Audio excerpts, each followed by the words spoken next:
All right, so now we're going to take a look at the second example. Here we are going to prove that the sequence 1 plus 1 over 2 raised to the n does in fact converge to 1. And so we are going to start with our scratch work this time.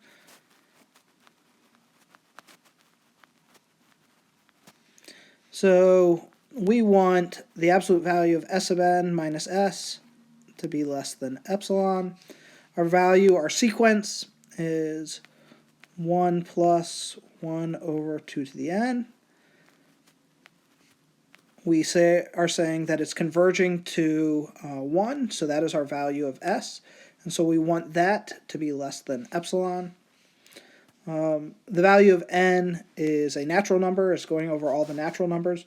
So 1 over 2 to the n is going to be a positive value. And so we ultimately end up with 1 over 2 to the n is less than epsilon.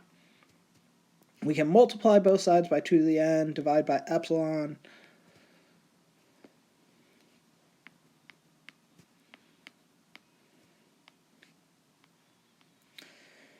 And then we could take log base 2. And if we take log base 2 of both sides, then we have log base 2 of 1 over epsilon is less than n. So this is the choice of big N that we are going to make. Right? So that's just scratch work. It's not actually showing up in the proof. And so when we go to write a proof here, what we are going to do is we are going to say proof.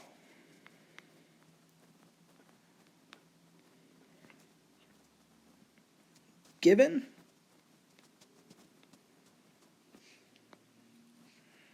epsilon greater than 0 for n, for little n greater than big N, that is chosen based on the value of epsilon, but is chosen so that big N is log base 2 of 1 over epsilon.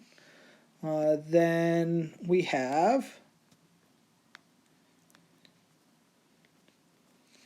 the absolute value of the difference between the nth term in the sequence and 1, the value that we claim that this is converging to, is equal to the absolute value of 1 plus 1 over 2 to the n minus 1.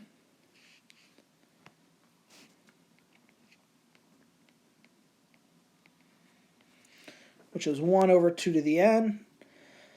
We are choosing values of little n that are greater than log base 2 of 1 over epsilon. And so 1 over 2 to the n is going to have to be less than 1 over 2 to the log base 2 1 over epsilon. And rules of logarithms, we're going to have some fun stuff happening there. Right? And so we end up with 1 over, so this is less than, or rather equal to,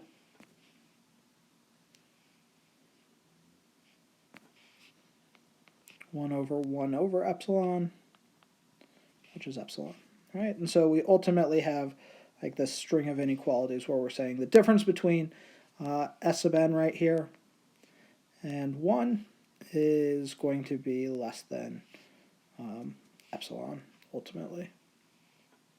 Perfect. Beautiful. So whenever our value of n is larger than log base 2 of 1 over epsilon, then the difference between the nth term in the sequence and 1 is going to be less than epsilon. All right.